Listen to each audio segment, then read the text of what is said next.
Hello student, electricity का lecture number 3 और आज हम बात करेंगे ओम्स लॉ के वेरिफिकेशन की। लेक्चर नंबर 2 में ओम्स लॉ मैंने बताया था, रेजिस्टेंस बताया था, रियोस्टेट भी बताया था और ये सारे टॉपिक क्लियर किए थे। और आज हम ओम्स लॉ का डेरिवेशन में जो भी कंडीशन आती हैं उनको एक्सप्लेन करेंगे। देखो, ओम्स लॉ का अगर हमें वेरिफिकेशन करना है तो उसके लिए हमें V/I को कांस्टेंट प्रूफ करना पड़ेगा। ये V/I आया था ओम्स लॉ में।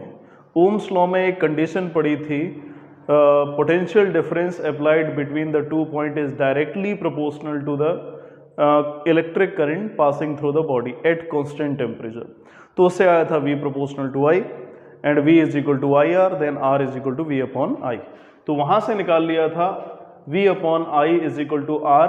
यहाँ पे मैंने कांस्टेंट ले लिया है और मैंने ये अगर पीछे क्लास में बता दिया है तो उसको ध्यान से देखना कि जो रेजिस्टेंस है वो हमेशा कांस्टेंट होता है एक पर्टिकुलर डिवाइस के लिए। ठीक है, एक पर्टिकुलर डिवाइस के लिए रेजिस्टेंस की वैल्यू, रेजिस्टेंस मटेरियल की वैल्यू फिक्स रहती है और जैसे जैसे डिवाइसेस चेंज होती रहती है रेजिस्टेंस का वैल्यू चेंज होता रहता है, वेरी करता है। अब हमें करना क्या है, ओम्स लॉ के वेरिफिकेशन के लिए हमें V/I के रेशियो को कांस्टेंट प्रूफ करना है। अगर V/I का रेशियो कांस्टेंट हो गया तो ओम्स लॉ वेरीफाई हो गया, या फिर ओम्स लॉ अगर वेरीफाई हो गया तो V/I का रेशियो कांस्टेंट आ गया। ठीक है, V/I का अगर रेशियो कांस्टेंट आएगा तो ओम्स लॉ वेरीफाइड होगा, अगर ओम्स लॉ वेरीफाइड होगा तो V/I का रेशियो कांस्टेंट आएगा। अब V/I का रेशियो हम कांस्टेंट करेंगे और ओम्स लॉ को वेरीफाइड करेंगे। ठीक है, तो डायग्राम लेते हैं, डायग्राम से वेरिफिकेशन करेंगे। अब डायग्राम्स में मैंने देखो क्या क्या लिया है, एक आमीटर लिया है। आमीटर जानते हो करंट की रीडिंग को बताएगा, डिटेक्ट करेगा। वोल्टमीटर क्या है, वोल्टेज की रीडिंग को बताएगा। रेजिस्टेंस वायर लगा दिया है, रेजिस्टेंस वायर इसलिए लगा दिया है जिससे जो सर्किट है वो बैलेंस्ड रहे। सर्किट में किसी भी टाइप की कोई ऐसी कंडीशन ना आए जिससे फ्यूज का केस आ जाए, ओवरलोडिंग ना हो। तो ओवरलोडिंग या सेफ्टी के लिए रेजिस्टेंस का, प्रोटेक्शन के लिए रेजिस्टेंस का यूज कर दिया है। अब आमीटर को इसमें देख रहे हो कि सीरीज में कनेक्ट किया है और वोल्ट मीटर को पैरेलल में कनेक्ट किया है। लेक्चर नंबर मैंने 2 में बताया था और ये बात 1st में भी बताई है कि आमीटर के अंदर रेजिस्टेंस कम से कम रखा जाता है। आमीटर डिवाइस के अंदर रेजिस्टेंस को कम रखा जाता है। अगर आमीटर डिवाइस के अंदर रेजिस्टेंस कम होगा तो वो करंट को ज़्यादा पास ऑन करेगा, ट्रांसफर करेगा, इसलिए आमीटर का रेजिस्टेंस कम रखा जाता है। ये मैंने 1st लेक्चर में बोला था कि आमीटर के अंदर जो रेजिस्टेंस है वो कम क्यों रखा जाता है, इसका हम रीजन तब बताएंगे जब रेजिस्टेंस पढ़ाएंगे। तो ये क्लियर हो गया होगा, जितना रेजिस्टेंस कम होगा करंट उतना ज़्यादा पास करेगा और करंट की वैल्यू और क्लियर आएगी आमीटर में। वोल्टमीटर, अब वोल्टमीटर का रेजिस्टेंस ज़्यादा रखा जाता है। वोल्टमीटर का रेजिस्टेंस इसलिए ज़्यादा रखते हैं क्योंकि पोटेंशियल गैप ज़्यादा बनेगा। एक ज़्यादा हायर पोटेंशियल पे हो जाए, एक ज़्यादा लोअर पोटेंशियल पे हो जाए। एक जितना ज़्यादा हायर पे होगा, सेकंड जितना ज़्यादा लोअर पे होगा, पोटेंशियल गैप उतना ज़्यादा बनेगा। जितना ज़्यादा पोटेंशियल गैप बनेगा करंट उतना इजीली फ्लो करेगा। ठीक है, इसलिए वोल्ट मीटर को ज़्यादा रेजिस्टेंस पे रखा जाता है, रेजिस्टेंस की वैल्यू ज़्यादा रखते हैं। ठीक है, रेजिस्टेंस वायर कनेक्ट कर दिया, सेफ्टी के लिए मैंने बता दिया। बैटरी को कनेक्ट किया है, देखो बैटरी का ये पॉजिटिव टर्मिनल है तो अमीटर का भी ये पॉजिटिव है। पॉजिटिव है तो नेगेटिव है, नेगेटिव है तो पॉजिटिव है, पॉजिटिव है तो नेगेटिव है और ये नेगेटिव के थ्रू कनेक्ट हो गया जाके।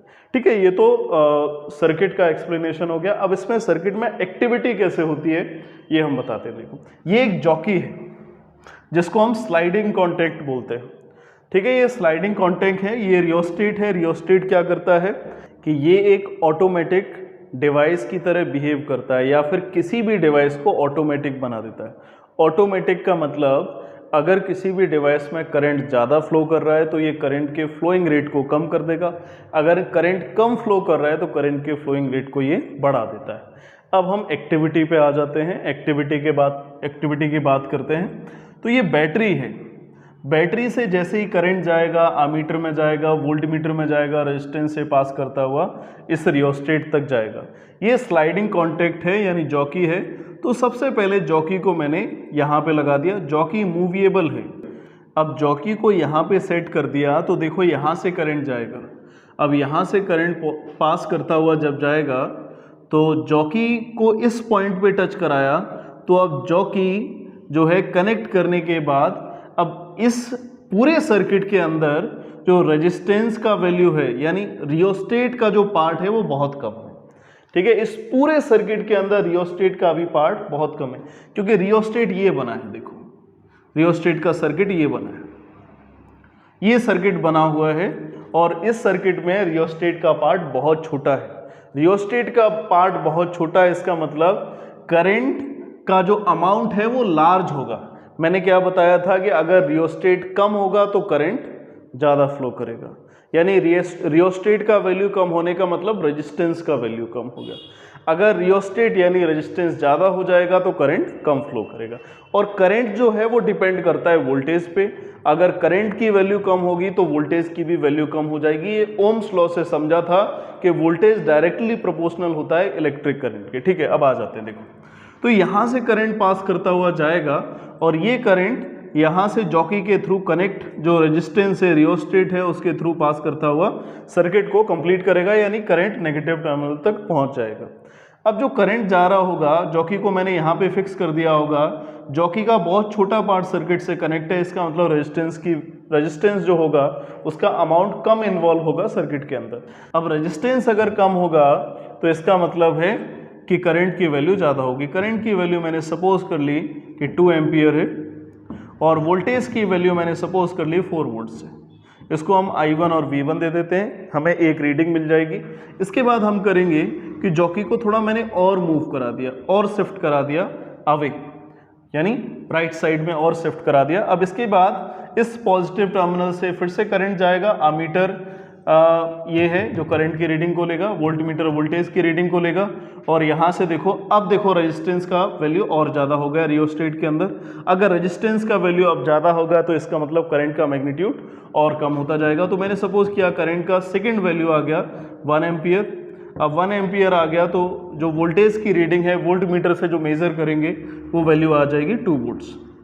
इसके बाद थर्ड रीडिंग के लिए हम जॉकी को और थोड़ा शिफ्ट करेंगे, और थोड़ा मैंने शिफ्ट किया, और शिफ्ट करने के बाद फिर से करंट पास कराना स्टार्ट किया, करंट पास करना स्टार्ट किया। अब देखो सर्किट के अंदर जो रेजिस्टेंस है रियोस्टेट का वो और ज़्यादा इन्वॉल्व हो गया। रेजिस्टेंस जितना ज़्यादा इन्वॉल्व होता जाएगा करंट की वैल्यू उतनी ही कम होती जाएगी। अब आमीटर और वोल्ट मीटर करंट की वैल्यू की रीडिंग दे देंगे। अब इस रीडिंग को हम निकाल लेंगे। I3 जैसे मैंने सपोज किया कि 0.5 एम्पियर आ गया, 0.5 एम्पियर आ गया, इसका मतलब जो V3 का वैल्यू आएगा वो 1 वोल्ट्स आ जाएगा। इसके बाद थोड़ा और शिफ्ट कराते हैं, और शिफ्ट मैंने कराया तो अब देखो जॉकी बिल्कुल एंड की तरफ जा रहा है, जिसका मतलब हुआ कि अगर यहाँ से करंट पास करेंगे तो करंट को बहुत बड़ा पाथ करना पड़ेगा, बहुत बड़ा पाथ कवर करना पड़ेगा रियोस्टेट का, तब ये जाके नेगेटिव टर्मिनल तक पहुँचेगा। इसका मतलब रेजिस्टेंस का अगर वैल्यू ज़्यादा हो जाएगा रियोस्टेट के अंदर तो करंट की वैल्यू और भी कम हो जाएगी। अब फोर्थ अगर वैल्यू निकालें तो करंट की फोर्थ वैल्यू आ जाएगी 0.25 एम्पियर, और उसके करस्पॉन्डिंगली जो वोल्टेज की वैल्यू वोल्ट मीटर से आएगी वो वैल्यू आ जाएगी 0.50 वोल्ट्स। तो हमें ये 4 रीडिंग निकाल ली। 4 रीडिंग सफिशिएंट है, वैसे 3 ही रीडिंग काफ़ी होती हैं। और हमें प्रूफ क्या करना है कि V/I का रेशियो कांस्टेंट होता है, यानी V/I अगर कांस्टेंट होगा, कांस्टेंट का मतलब रेजिस्टेंस होता है। V/I is equal to R Ohm's law के अकॉर्डिंग। ठीक है, अगर V/I कांस्टेंट आ गया तो ओम्स लॉ वेरीफाइड हो गया। चेक कर लेते हैं। तो V/I V1/I1 is equal to 4/2, value आ जाएगी 2। ये कांस्टेंट है, लेकिन कांस्टेंट रेजिस्टेंस होता है, तो रेजिस्टेंस 2 ओम लिख दिया मैंने। इसके बाद V2/I2 निकाला तो 2/1 आएगा, इससे 2 ओम आ गया। अब इसके बाद हम यहाँ से इसकी वैल्यू निकाल लेते हैं, तो V3/I3 आएगा, तो V3/I3 से 1 ये वैल्यू आ जाएगी 1/0.5, डेसिमल हटाया 0 आ गया, 5 2 10, ये यहाँ से भी 2 वैल्यू आ गई देखो। और इसके बाद हम निकालेंगे V4/I4, इसके बाद 0.50/0.25, डेसिमल का कैंसिल हो गया, 25 2 50, यहाँ से भी जो वैल्यू आएगी वो 2 ओम आ जाएगी। तो हमें सारी रीडिंग से इस टाइप की वैल्यू निकलेगी जिसमें V/I का रेशियो कांस्टेंट आएगा, और हर वैल्यू से अगर हर रीडिंग से, हर पेयर ऑफ रीडिंग, यानी पेयर ऑफ रीडिंग का मतलब करंट और वोल्टेज की रीडिंग निकालेंगे और रीडिंग से V अपॉन आई का फॉर्म निकालेंगे, V अपॉन आई का रेशियो निकालेंगे और V अपॉन आई अगर कांस्टेंट आता है तो ओम्स लॉ वेरीफाइड हो जाएगा। जब ओम्स लॉ वेरीफाइड हो जाएगा तो इसके बाद कुछ हमें स्टेप्स लिखने भी पड़ते हैं। देखो स्टेप क्या लिखने होंगे, the current in the circuit is increase step by changing the position of sliding contact of rheostat. अब मैं इसमें बोला है कि करंट की हम रीडिंग को 1 बाई 1 करके इंक्रीज कर लें, स्टेप बाय स्टेप करके इंक्रीज कर लें। तो उसके लिए करंट की वैल्यू को इंक्रीज करने के लिए रियोस्टेट को मूव कराना पड़ेगा। The current values and corresponding values are notated in all the cases. जो मैंने अभी बताया कि जैसे जैसे हम करंट की और करस्पॉन्डिंग वोल्टेज यानी पोटेंशियल डिफरेंस की वैल्यू को नोटेट करते जाएंगे, तो जैसे जैसे वैल्यू आती जाएगी, वही मैंने अभी किया है, V अपॉन आई का रेशियो निकालते जाएंगे और हर केस में V अपॉन आई का रेशियो कांस्टेंट आएगा। Finally we found that the ratio of V upon I is constant. We can say that the Ohm's law is verified because V upon I is constant. ठीक है, तो ये Ohm's law हो गया। अब इसमें एक पॉइंट आया जो मैंने लिखा है कि current step by step increase करते हैं। दोनों ही केस हो सकते हैं, current step by step increase भी कर सकते हैं, current step by step decrease भी कर सकते हैं। तो ये कंफ्यूजन में मत रहना, मैंने क्या किया है, current step by step decrease कराया है, तो current step by step increase भी किया जा सकता है। ये एक्सपेरिमेंट कंप्लीट हुआ। अब हम नेक्स्ट वीडियो लेके आएंगे रजिस्टिविटी का। Okay, thank you, stay tuned for next video.